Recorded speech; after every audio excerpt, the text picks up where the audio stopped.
আজ শুধু বিএনপি নিয়েই কথা। বিএনপি তো গালাগালি করিচ্ছে, আরেকটু গালাগালি করার সুযোগ পাইল আর কি। আগে তিনজন মুরব্বী নিয়ে কথা, মুরব্বী নেতা নিয়ে কথা, আগে মাপছে আনি প্রত্যেকে শ্রদ্ধাভাজন রাজনীতিবিদ। প্রথমে মির্জা ফখরুল ভাই কইছেন ইউনূস সাহেব দয়া কইরা তাড়াতাড়ি নির্বাচনটা দেন। আর সরকারকে ইউনূস সাহেবকে বলতেছি আপনিও দয়া করে এটা তাড়াতাড়ি করেন। তাড়াতাড়ি করলে কি হবে যে জনগণ ভোট দিয়ে তার নিজস্ব সরকার তৈরি করতে পারে। দেখেছেন সুর নরম হয়েছে, কি হুঙ্কার দিচ্ছিল বিএনপির লোকজন। 3 দিন আগে গেছিল নির্বাচনের দাবিতে মাঠে নামিচ্ছে বিএনপি, আন্দোলনের হুমকি দিয়েছিল বিএনপি। করেন আন্দোলন, ঈদ তো গেছে, করেন আন্দোলন, নাকি সামনের ঈদের পরে করবেন। এই হুঙ্কার আবার ইন্ডিয়ান পত্রিকা আসে, দেখেন কি লিখেছে, ভোট কবে পরিষ্কার বলুন, বাংলাদেশ যেন গাজা না হয়। সংস্কারের দোহাই দিতেই ইউনূসকে তোপ বিএনপির সাফ কথা, এদেশের মানুষ নিজস্ব সরকার দেখতে চায়। দেখি যাও ইন্ডিয়ান পত্রিকায় কি হেডিং দিছে। ইন্ডিয়ানদের নির্বাচন নিয়ে তো কুরকুরে নি কেন বলেন তো? আমরা যদি আমাদের আক্কেল কাজে লাগাই, ইন্ডিয়া জিন্দিগিতে এমন কিছু বলবে না বা এমন কিছুতে সাপোর্ট করবে না যাতে বাংলাদেশের মানুষের ভালো হবে। ইন্ডিয়ানরা যা বলবে ঠিক তার উল্টা দিকে দাঁড়াবেন। ইন্ডিয়া যদি বলে না নির্বাচন এখন তা ঠিক হবে না, প্রফেসর ইউনূসের সরকার আরও থাকুক, আপনি তখনই কবেন প্রফেসর ইউনূসের পদত্যাগ চাই, প্রফেসর ইউনূস ক্ষমতা ছাড়ো, বুঝাও। রাজনীতি কালে খুব জটিল কিছু না, ইন্ডিয়া যা কবে তার উল্টা দিকে আমাদের মঙ্গল। আর বাংলাদেশের কারো কথা যদি ইন্ডিয়ার সাথে সবসময় মিলে যায় তাহলে বুঝবেন ওই হালায় কলকাতা হারবাল খাইছে, শালা ইন্ডিয়ান মাল। মির্জা ভাই ইঙ্কা করে কলে তো হবি না, আপনাকে না গান গাওয়া লাগবি, গান গায়ে কওয়া লাগবি। একটা গান বানিয়েছি শুনবেন, হ্যাঁ বাড়িতে না প্র্যাকটিস করে মাইকের সামনে গাবেন। আমরা খুব ফাইন হয়েছে মির্জা ভাই, শুনবেন, শুনেন। নির্বাচন, আহা নির্বাচন, নির্বাচন চাই নির্বাচন, তা না হলে ইউনূস যাবে নির্বাসন। হবে নির্বাচন এই ডিসেম্বরে, তা না হলে আন্দোলন রাজপথে ঘরে ঘরে। আর নয় আন্দোলন রোজা ঈদের পরে, এবার হবে ঠিক ডিসেম্বরে নির্বাচন, আহা নির্বাচন। এইবার আসেন দেখি বিএনপি কেমনে ইন্ডিয়ান বয়ান ফেরি করে, সেটাই না দেখি। বিএনপির রিকমেন্ডেশনে হওয়া পররাষ্ট্র উপদেষ্টা তহিদ সাহেব আর বিএনপি নেতার ছোট ভাই জসিম ইয়া ঢিসুম ডিসিয়া আসা না হয়েছে। এডিটার সাহেব এটা দেখান না এই জসিমের ম্যান পিট মেলা দিন দেখি না, এটা দেখান না।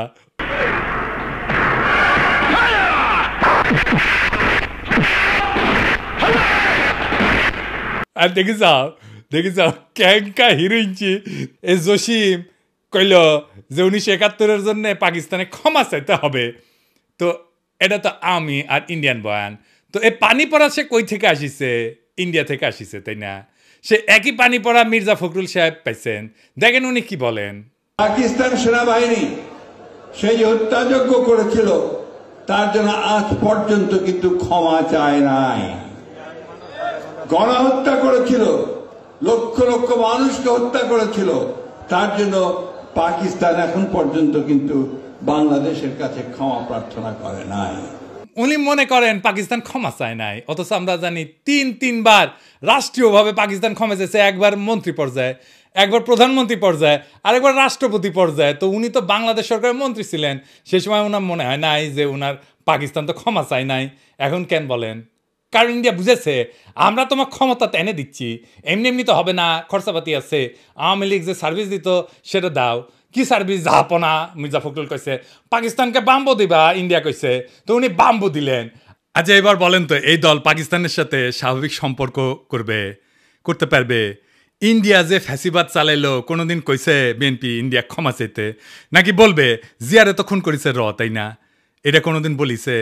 বলে নাই। কিন্তু ইন্ডিয়া আমাদের বন্ধু দেশ বলতে বলতে মুখে ফেনা তুলে ফেলিছে দেখেন। ভারত আমাদের প্রতিবেশী, সবচেয়ে বড় প্রতিবেশী, আমাদের বন্ধু।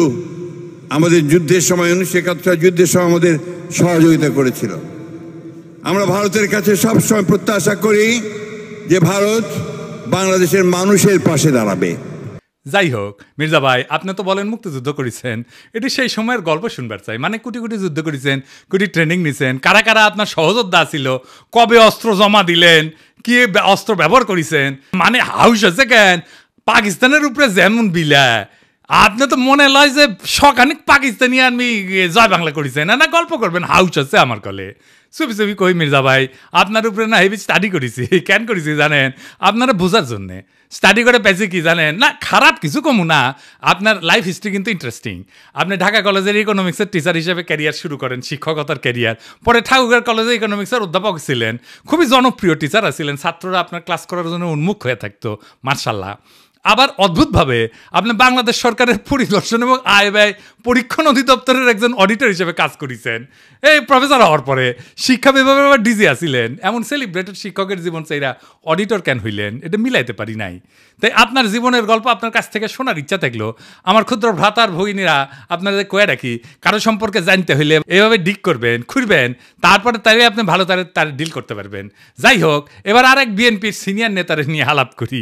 হ্যাঁ, আমির খসরু মাহমুদ। যে সরকার জনগণের ভোটে নির্বাচিত হবে তারা জনগণের কাছে দায়বদ্ধ থাকবে, জবাবদিহি থাকবে, সেটা যেই সরকারই হোক।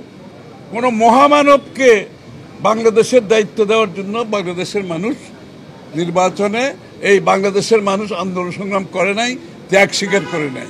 আর কোনো মহামানব কোনো দেশের গণতন্ত্রের সমাধান দেবে, তার জন্য বাংলাদেশের জনগণকে অপেক্ষা করতে হবে, এটা বিশ্বাস করার কোনো কারণ নেই।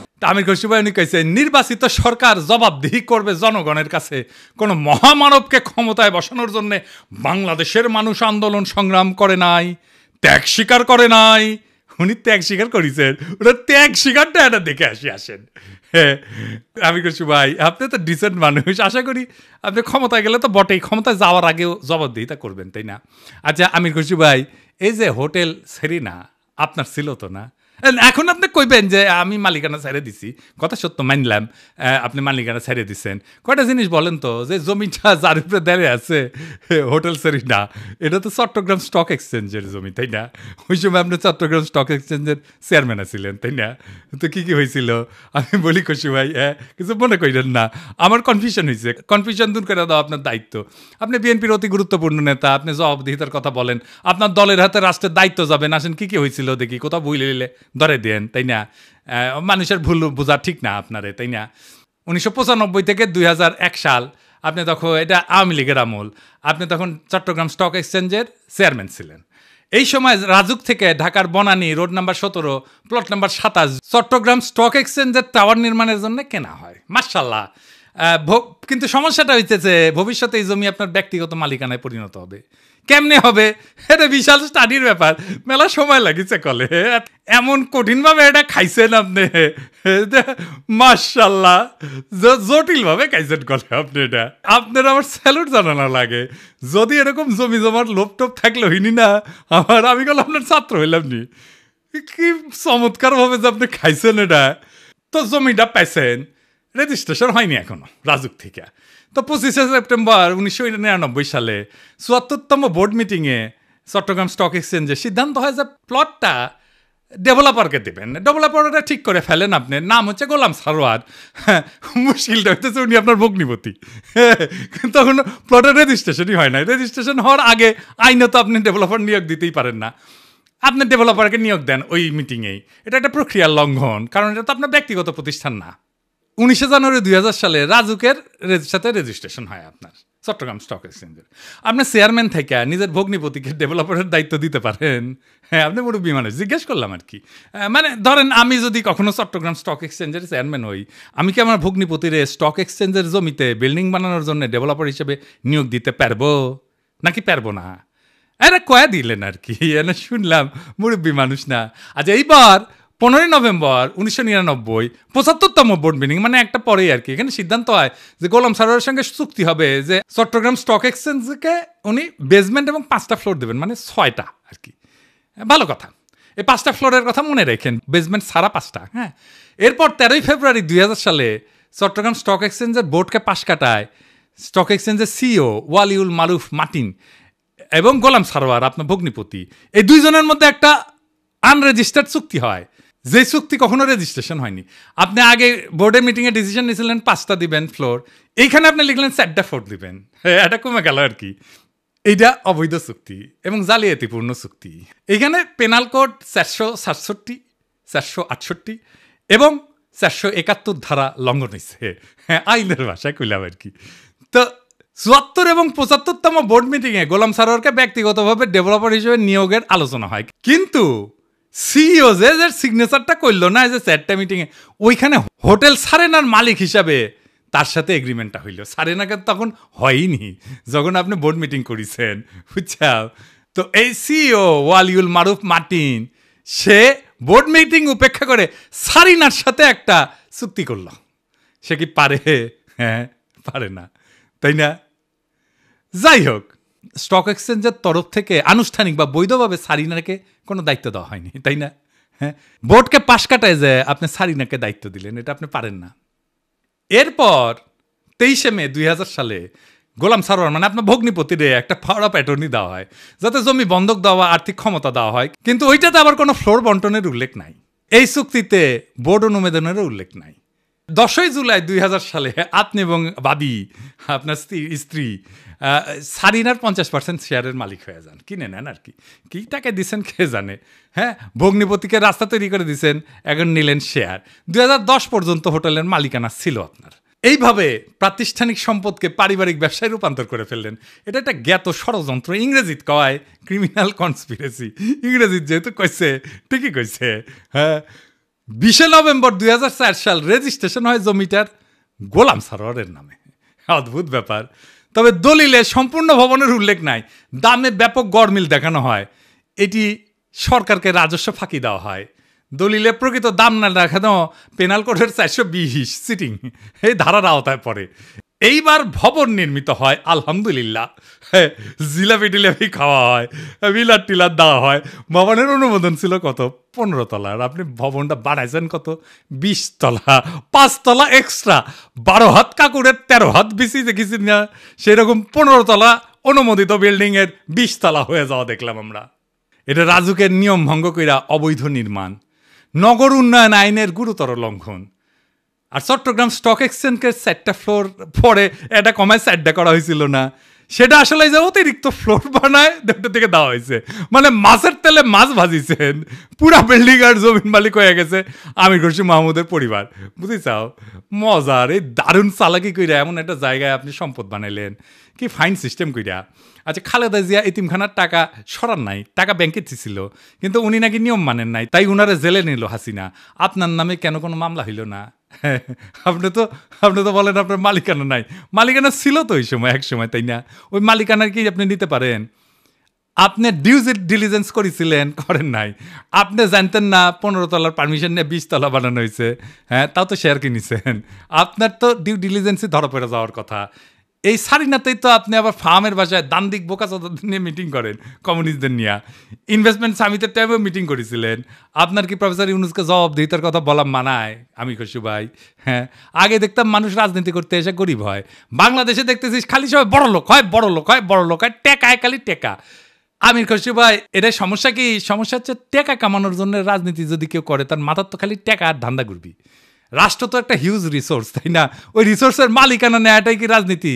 আপনি তো রিক্সাওয়ালা, ঠেলাওয়ালা, গার্মেন্টস শ্রমিক, বাস শ্রমিক, কৃষক, ক্ষেতমজুর, ক্ষুদ্র ব্যবসায়ীর কথা ভাবতে পারবেন না।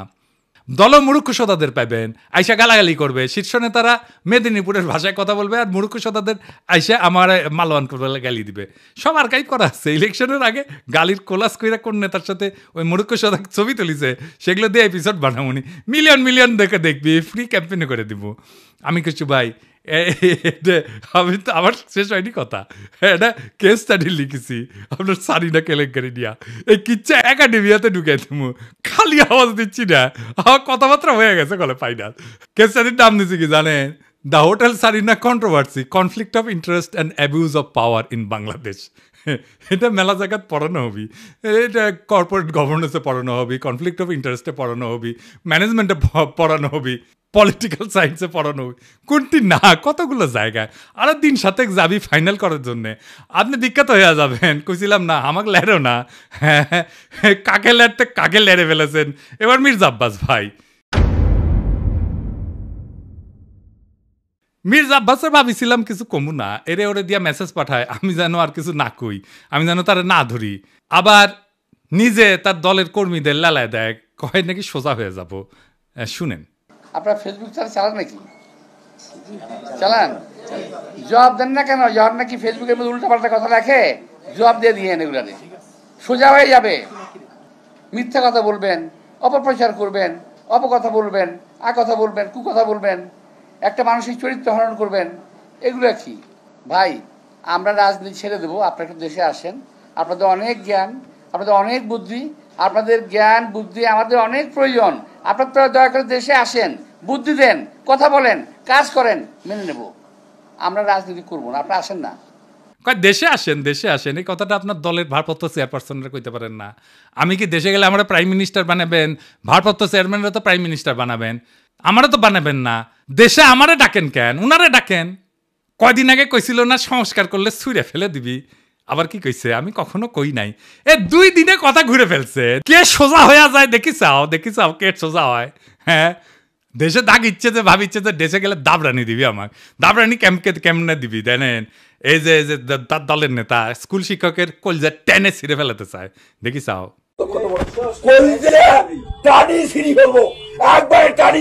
তোমার সেনো তুমি চলো, তোমার খারাপ খুব আমাদের একবারে নিশ্চিন্ন করে দিব। তোমার কি কথা বলো তুমি? সেনো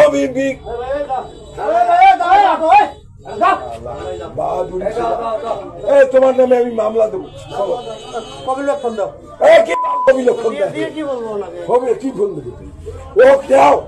আমি থানা দেয়া, আমি ওখানে ইজাহার লিখবো, লিখি ওকে অ্যারেস্ট করে দিয়ে তারপর আমি আসবো। কুড়িগ্রামে কি কয়, ক্ষমতা না আসতে আসতেই এই শুরু করেছেন। ক্ষমতা গেলে কি করবেন এটা পাবলিক জানে। আপনাদের তো উন্নতি হইতেছে না, ক্রমাগত অবনতি হইতেছে। দুঃশাসন শুরু করলে আবার লড়াই শুরু করবো। দেশের মানুষকে তো আর অরক্ষিত রাখা যায় না। মির্জা আব্বাস ভাই, আমি সোজাই আছি, কিন্তু আপনারা একেবারে ফ্ল্যাট করে দেবো, একেবারে হুতায় দেবো, উঠবার পারবেন না। এই বুড়া বয়সে আপনি কল্পনা করতে পারতেছেন না আপনারা আমি কোন দিক দিয়ে ধরবো। মিশা কথা আমি কইছি, কোন কথাটা মিশা কইছি কইবেন? হ্যাঁ, কোন সেক্টরে মুক্তিযুদ্ধ করেছেন, কার সাথে যুদ্ধ করেছেন? আমি নানাভাবে ক্রস চেক করিয়া কইছি আপনি বালের মুক্তিযুদ্ধ করেছেন, মুক্তিযুদ্ধের নামে মিথ্যাচার করেছেন। দিন বদলাইছে মির্জা আব্বাস ভাই, শেরের উপরে শোয়াশের আছে। শোনেন মির্জা আব্বাস ভাই, মানুষের 3টা জিনিস ডরায়, এই ডর দেখায় মানুষের শাসন করছেন এতদিন। জানের ভয়, সম্মান হারানোর ভয়, আর সম্পদ হারানোর ভয়। আমার জানের ভয় নাই, সম্মান হারানোর ভয় না, আমার সম্মানই নাই। হ্যাঁ, আপনি কি নিবেন? আর সম্পদ এটাই, এই যে এটা কেড়ে নিতে পারবে না কেউ। আপনার লেসপেন্সারদের পিছে লেগে দিতে পারেন, বালটাও শিখতে পারবেন না। বাংলাদেশের পলিটিশিয়ানরা দুধে দেওয়া তুলসী পাতা না, সব বিগ শটের আমল নামা বাইর করবো টাই না। এইভাবে এই দুর্নীতি আর দুর্বৃত্তায়নের খাজে খাজে বাংলাদেশের রাজনীতি আজকাল এক অলিক নাট্যশালায় পরিণত হয়েছে, যেখানে দাবি দেওয়া আর আচরণ দুইটা ভিন্ন গ্রহে বাস করে। এখানে কেউ মুক্তিযোদ্ধা হয়েও যুদ্ধের ইতিহাস বিকৃত করে, আবার জনগণের শাসনের বুলিয়া আড়ায় চতুরতায় জনগণের সম্পদকে ব্যক্তিগত সম্পত্তিতে রূপ দেয়। আজ যারা ক্ষমতার বাইরে তারা জবাবদিহিতার গান গায়, কাল যখন তারা ক্ষমতায় তখন জবাবদিহিতার ঊর্ধ্বে ওঠায় হয় তাদের অভিষ্ট। রাজনীতি আজ জনগণের না, নিজের ভাগ্য বদলানোর জাদুর কাঠি। আজ যে দল ইন্ডিয়া বিরোধী স্লোগানে জ্বলে ওঠে, তার বয়ানি আবার ভারতীয় লাইন টু লাইন কপি হয়ে ফিরে আসে ঢাকার রাজপথে। যারা বলেন আমরা নির্বাচিত সরকার চাই, তারাই আবার নির্বাচন আগে নয় পরে টাইপের গানের লিরিক গায়। কেন? হ্যাঁ, কারণ এবার মিউজিক ইন্ডিয়া বানাইছে। আর আপনি যদি জনগণের পক্ষ নিয়ে কথা বলেন, আপনাকে বলা হবে তুই কিসের দেশপ্রেমিক। অথচ প্রশ্ন করার সময় এখনই। জানতে চাই, আপনি যদি জবাব দিতে চান, নিজে কবে জনগণের সামনে দাঁড়ায় জবাব দিছেন? একবার বলেন, একবার দিচ্ছেন জবাব? জনগণের সামনে দাঁড়ায় জিন্দেগিতে দেন নাই, এখন জবাব দিতে চাইতেছেন আপনি প্রফেসর ইউনূসের কাছে। বাহ, মজারই মজা। আপনি যদি বলেন দুর্নীতি হবে না, আপনি নিজের জীবনে কোন অধ্যায় প্রমাণ করছেন? দেশের মানুষ সব বুঝে, বোকা না। এখন কেউ চোখ বন্ধ করে ভোট দেয় না। তারা জানে ঢাকা শহরের প্রত্যেকটা বিল্ডিং এর ছায়ায় লুকায় থাকে এক একটা রাজনৈতিক ষড়যন্ত্র, একটা দুর্নীতির ইতিহাস। এখন সময় আসছে গলা ছেড়ে বলার, এই দেশ কারো বাপের না, পারিবারিক ব্যবসা না। এদেশের জমি, গ্যাস, শিক্ষা, ভোট সবই জনগণের সম্পদ। আর এই সম্পদের হিসাব চাই, জবাব চাই, বাম ডান না, ন্যায় অন্যায়ের মাপকাঠিতে। কারণ আজ আপনারা রাষ্ট্র ক্ষমতা নেওয়ার কথা বলতেছেন, নির্বাচনের কথা বলতেছেন, আপনার বগলে পুরানা লুটের খতিয়ান। এই বাংলাদেশকে আমরা বদলাবো, বাংলাদেশকে আমরা আমাদের স্বপ্ন দিয়ে সাজাবো, আমাদের বর্ষা বিপ্লবের স্মৃতি দিয়ে ভরাবো। এই দেশ আপনাদের মতো নেতাদের না, এই দেশ প্রত্যেক জনতার, প্রত্যেক নাগরিকের। এই দেশের মালিক আমরাই আমজনতা। আমরা যাচাইব, জনতা যাচাইবে, দেশ সেভাবে চলবে। রাজনৈতিক দলের ইচ্ছার কাছে আমাদের ভাগ্যকে আমরা আর বন্ধক দেব না। ইনকিলাব জিন্দাবাদ।